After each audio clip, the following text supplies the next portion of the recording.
como a graça opera em nós? A graça de Deus é realmente suficiente?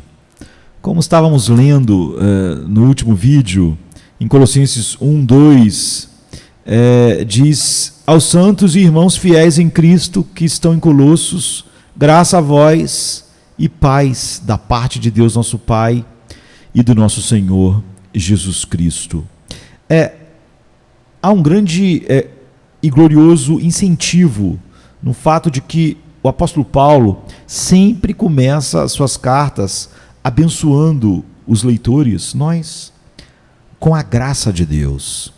Essa referência contínua à graça é muito mais do que um artifício literário padrão pelo qual as cartas eram iniciadas.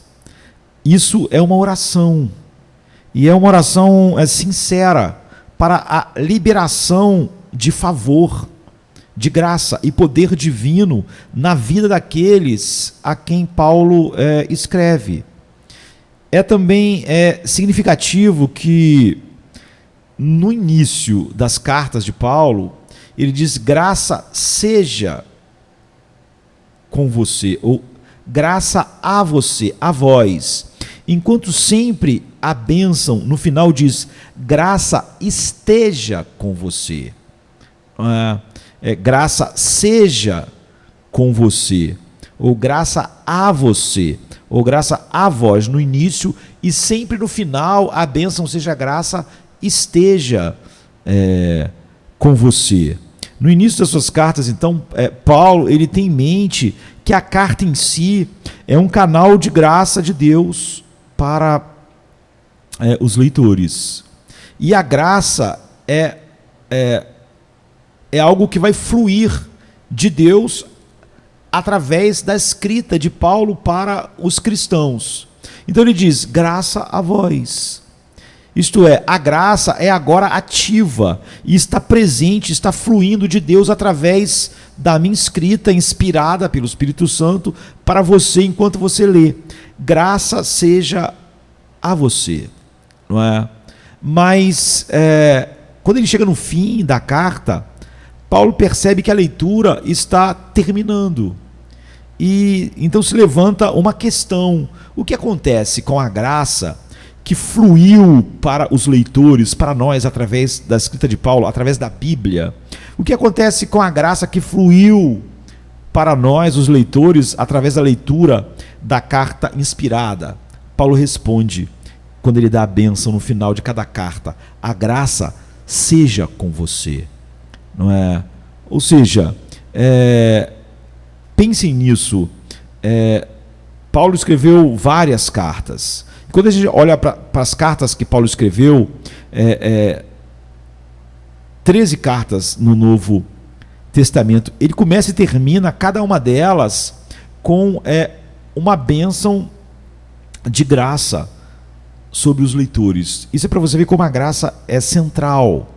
Então ele sempre vai começar nessas cartas com algo como: a graça de Deus nosso Pai e do Senhor Jesus Cristo, ou a graça esteja com você, a graça do Pai, não é? E uma coisa que, se você perceber enquanto você medita continuamente nessas cartas, é que sempre acontece a mesma coisa. No início da carta ele diz: graça seja com você, graça a vós, graça a você, não é? E sempre no final da carta ele diz: a graça esteja com você. E é óbvio que é importante a carta sempre começar assim e terminar assim. Essa é a palavra de Deus inspirada pelo Espírito. Então, o último verso da carta de Filemão, 25, diz: a graça do Senhor Jesus Cristo seja com o vosso espírito. Mas lá no início ele diz: graça a vós e paz da parte de Deus nosso Pai e do Senhor Jesus Cristo, em Filemão 1:3. Então, em seguida, se você vai para Tito, no final do livro, no 3:15, ele diz: a graça seja com todos vós. E se você vai para o início, no verso 1, a Tito, meu verdadeiro filho em nossa fé comum, graça e paz da parte de Deus e Pai de Cristo Jesus, nosso Salvador. Ou seja, a graça a você. Então observe que, apesar de não ter aqui o para ou com, é a mesma coisa, é a graça a você. E é o mesmo que acontece em 1 e 2 Timóteo. Isso flui de maneira natural. Então, a graça a Tito de Deus através de Paulo.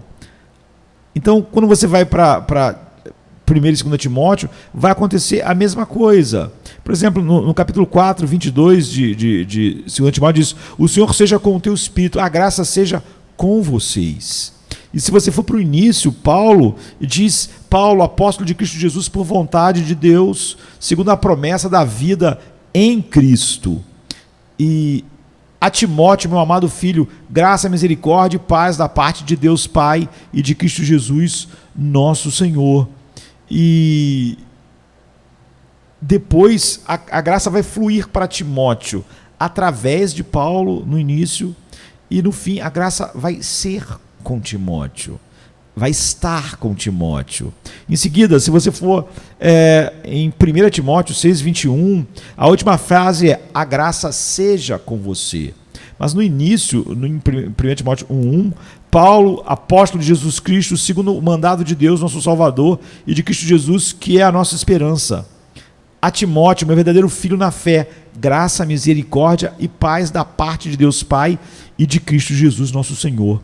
Para Timóteo, a graça de Deus através de Paulo.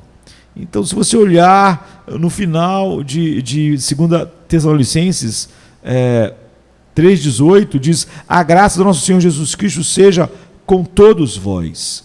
E se você for no início, é graça e paz da parte de Deus e do Senhor Jesus Cristo, é graça a vocês. E no final, que ela seja com vocês.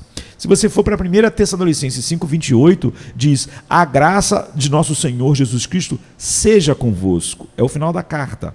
Mas se você for para o início, em 1 Tessalonicenses 1,1, é assim: Paulo, Silvano e Timóteo, a igreja dos Tessalonicenses, em Deus Pai e do Senhor Jesus Cristo, graça e paz. Ou seja, a graça vai chegar, graça a eles através da verdade.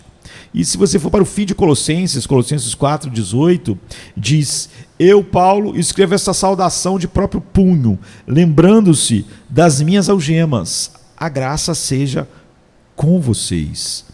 E em seguida, isso é o fim da carta, né? É assim que termina. A carta seja com vocês. Ele está escrevendo de próprio punho, que era o seu costume no final da carta. Ele estava editando a carta, mas no final ele estava escrevendo de próprio punho. Então, a graça seja com vocês. Mas se você for para o início de Colossenses 1,2, está assim: aos santos e fiéis irmãos em Cristo que estão em Colossos, a vocês graça e paz da parte de nosso Deus, nosso Pai e do Senhor Jesus Cristo. Em seguida, se você for para o final de Filipenses 4,23, o apóstolo Paulo diz assim: a graça do Senhor Jesus Cristo seja com o vosso espírito. Seja. Mas quando você vai para o início de Filipenses 1,2, ele diz que a graça e a paz de Deus, nosso Pai, e do Senhor Jesus Cristo esteja com vocês. É sempre o mesmo padrão.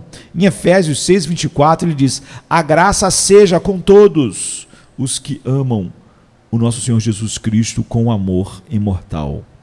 Mas se você vai no início, que é Efésios 1,2, ele diz: a graça e paz, da parte de Deus nosso Pai e do Senhor Jesus Cristo. A graça é a vocês.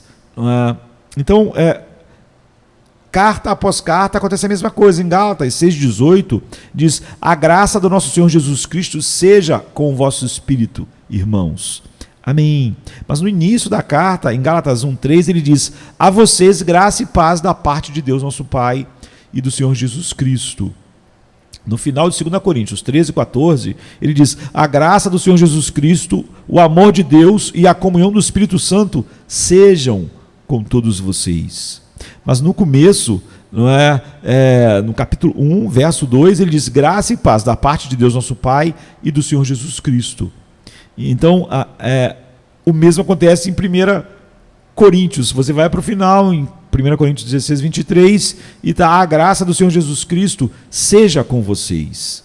E no início, em 1 Coríntios 1, 3, a vocês graça e paz da parte de Deus nosso Pai e do Senhor Jesus Cristo.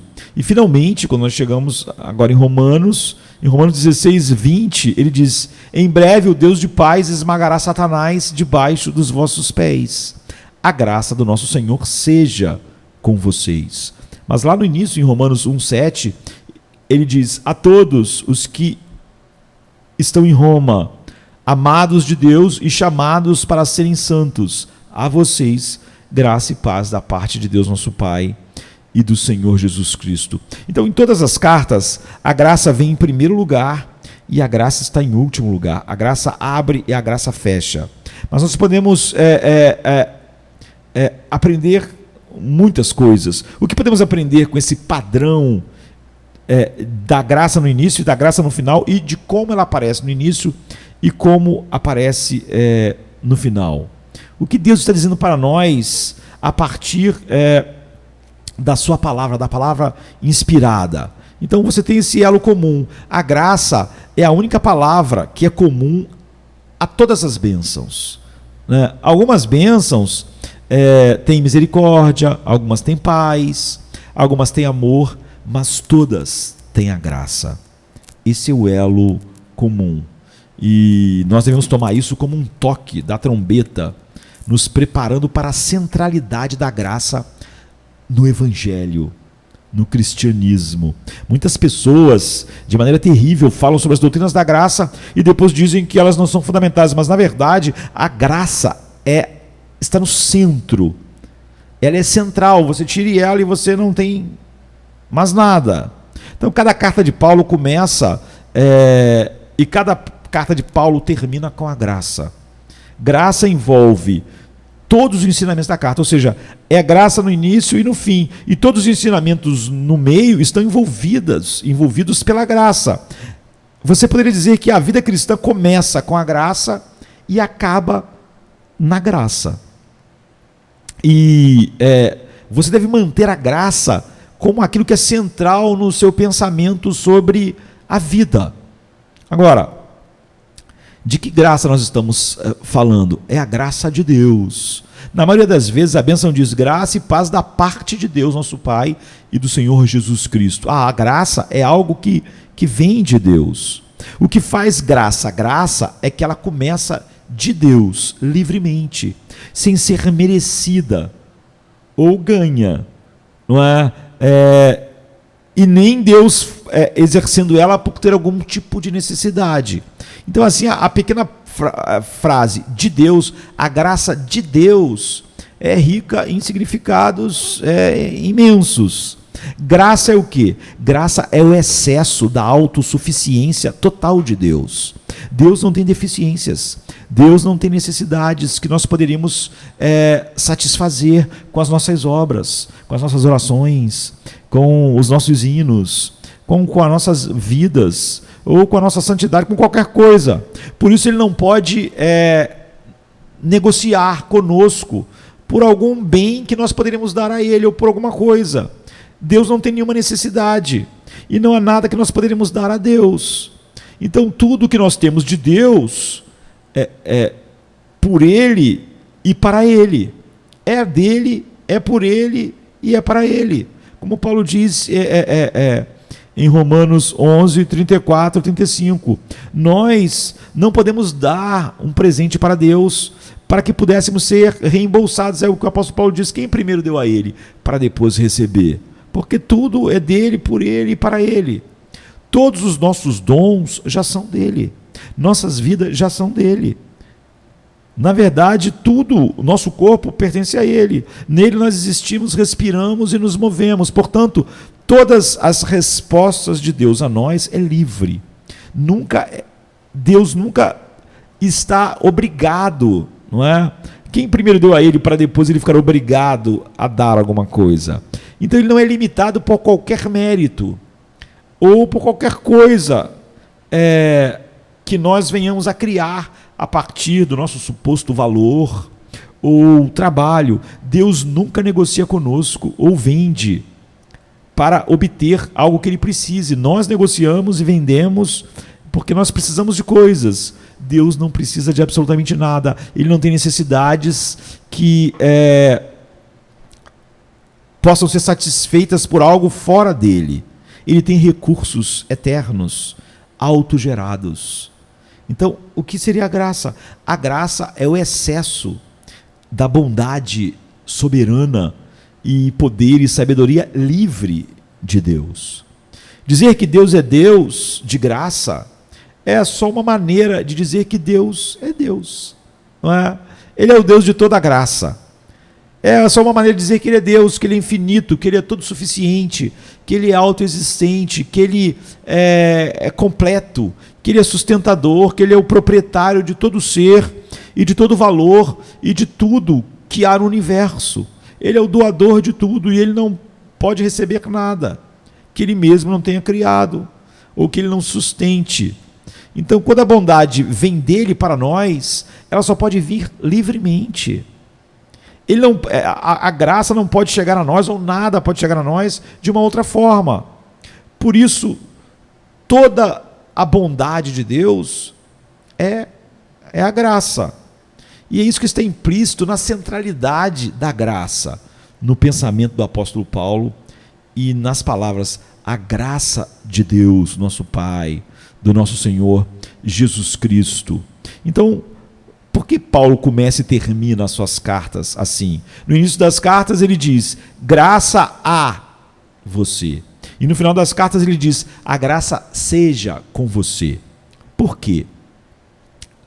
Qual é o ponto? Isso significa que no início da carta, Paulo percebe que nós e aquelas pessoas que receberam a carta originalmente estão prestes a ouvir a palavra apostólica, a palavra que tem a autoridade de palavra de Deus, a palavra de Deus. Então ele diz: dentro e através de ouvir a verdade de Deus, que a graça chega a vocês. Essa carta, ele está dizendo, é o canal da graça de Deus para você. Graça a vós, através da verdade. Nós sabemos que o Espírito Santo nos santifica pela verdade, nos regenerou pela palavra da verdade. Então, 2 vezes em Atos, o ensino do apóstolo é chamado a palavra de sua graça, tanto em Atos 14:3 quanto em Atos 20:32. Por outro lado, quando Paulo chega no final da carta, de todas as suas cartas, ele percebe que a igreja escutou, não é? E vai, como nós fazemos, lemos, meditamos, mas chega uma hora que nós vamos fechar. E nós vamos, depois que fechamos a palavra de Deus, vamos para um mundo que é totalmente hostil à verdade. Não há nada no mundo que coopere com nada de Deus em nós. Então, naqueles dias lá, o pergaminho ia ser enrolado, guardado por alguém na sua casa até a próxima reunião da igreja, já que aquela não era uma época que todos tinham uma cópia, não dos livros do Velho Testamento ou dessas cartas. Alguém guardava isso de maneira muito segura, mas a graça fluiria além do que nós simplesmente ouvimos. A graça chegou a nós através da verdade. Então Paulo responde 13 vezes: a graça seja com vocês. É por isso que sempre no final seja. A graça não vai ficar trancada no livro que está fechado, ou lá onde eles guardaram o pergaminho. Ela vai conosco. A graça esteja com vocês, ela vai continuar com vocês, porque Cristo vai com você. Então, no final de 2 Tessalonicenses 3,16, Paulo diz: o Senhor esteja com todos vocês. Isso significa que a graça estará com você, estará comigo. É isso que torna a palavra de Deus eficaz. O Senhor graciosamente com você pelo seu Espírito. Então, a bênção da abertura, graça graça para você através dessas cartas inspiradas que são a palavra de Deus e que é o instrumento final da graça na vida da igreja. A pregação da palavra, o ensino da palavra, o canto da palavra, nós oramos a palavra e nós partilhamos a palavra.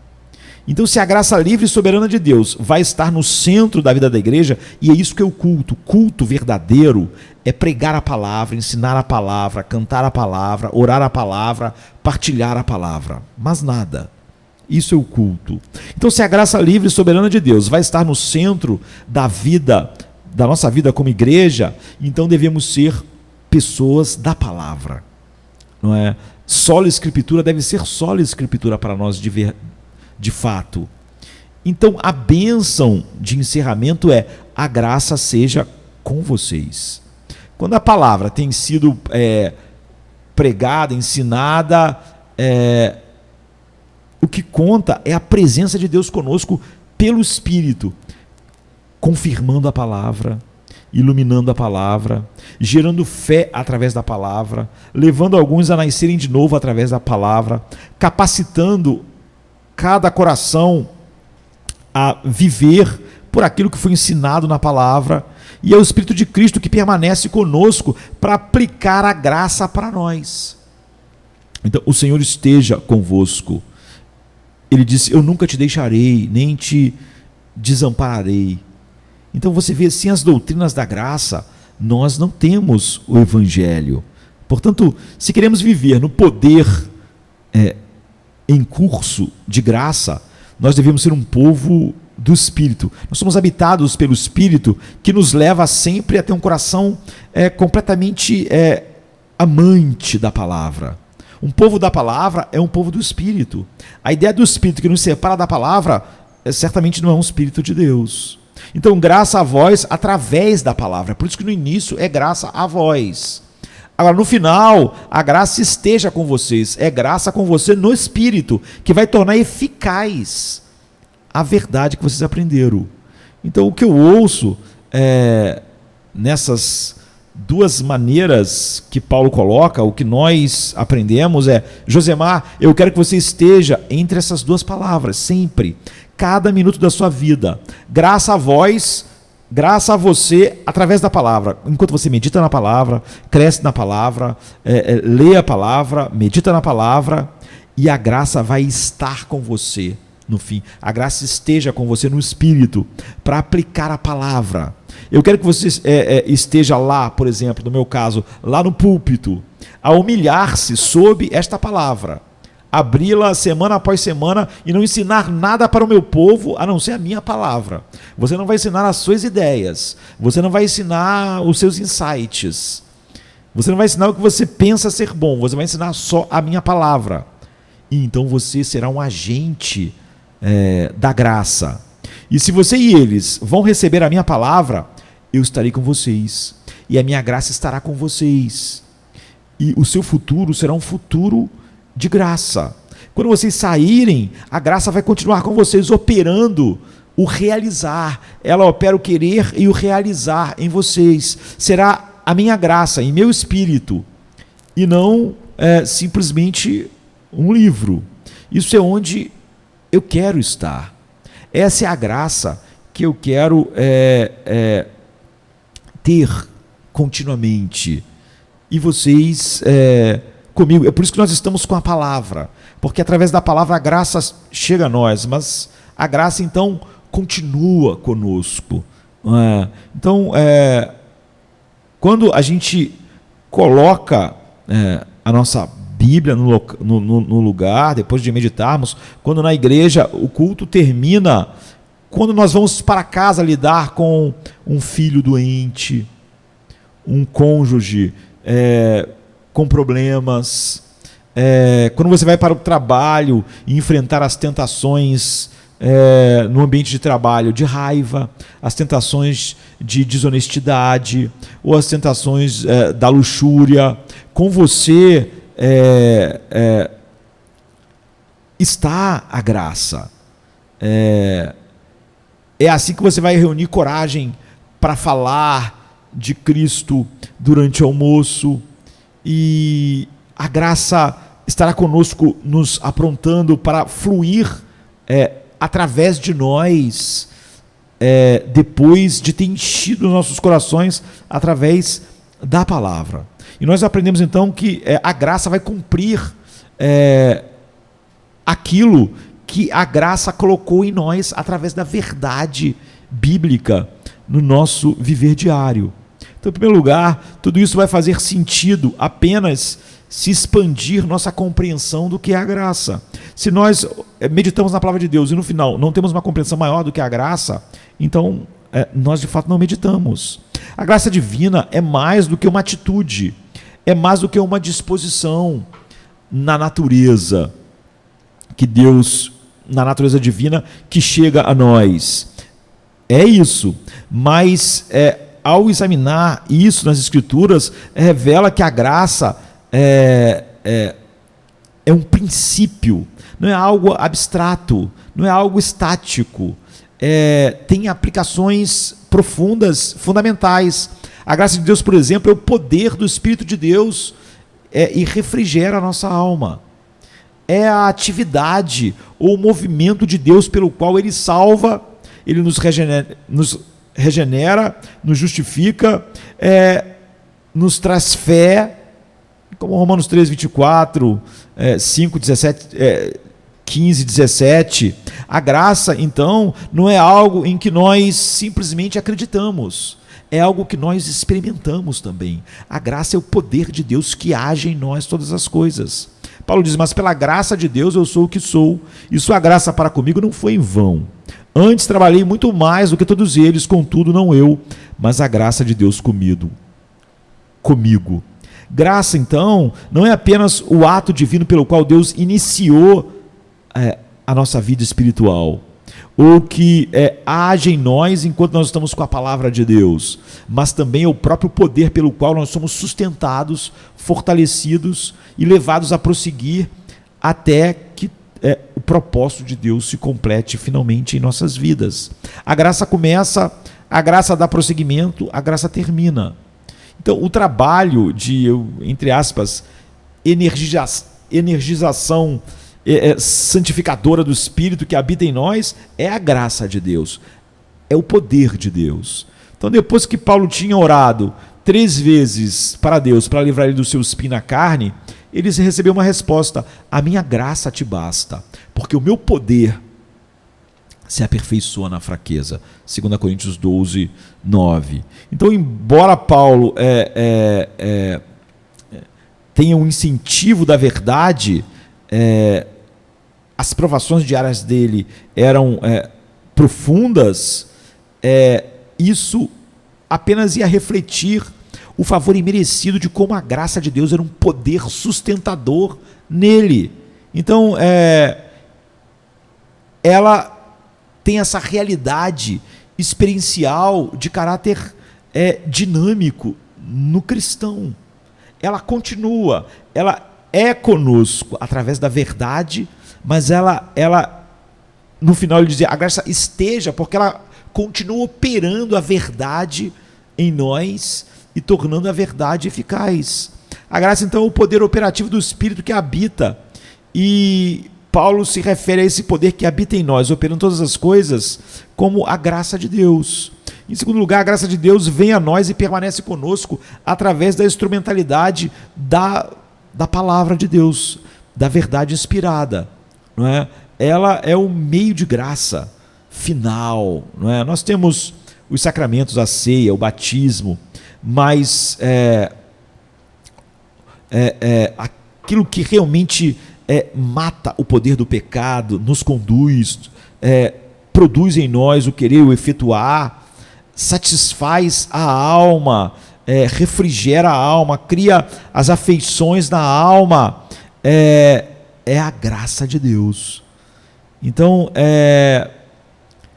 o cristão não tem como não ter uma expectativa de vida triunfante, além da graça que é mediada para nós e espalhada em nossos corações e mentes através das Escrituras.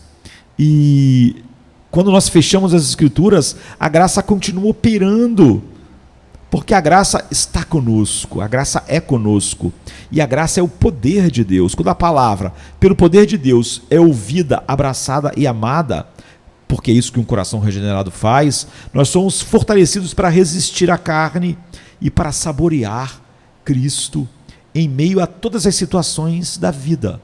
Então, Colossenses 1:2 diz: aos santos irmãos fiéis em Cristo que estão em Colossos, graça a vós, graça a vocês e paz da parte do nosso Senhor Jesus Cristo, da parte de Deus Pai e do nosso Senhor Jesus Cristo. Ser uma nova criatura, ter nascido de novo, não é ter simplesmente uma experiência da graça inicialmente. É o poder da graça que continua operando eficazmente em nós todas as coisas. Quando nós meditamos na palavra, a verdade nós somos santificados pela palavra, mas quando nós fechamos, a graça continua conosco, operando a palavra, nos fazendo saborear Cristo em todas as situações da vida e nos fazendo a vencer pelo poder infinito da graça dele que opera em nós. Então a graça chega a nós através da verdade. Graça a vós. E no fim, a graça esteja com vocês. Ser uma nova criatura é ter a graça eficazmente operando em nossos corações. É isso que Paulo está nos ensinando e que nós olhamos a partir do início de Colossenses, mas nós vimos ser aquilo que permeia todas as cartas. A vida cristã tem início na graça e tem a graça no fim, como ela está nas cartas.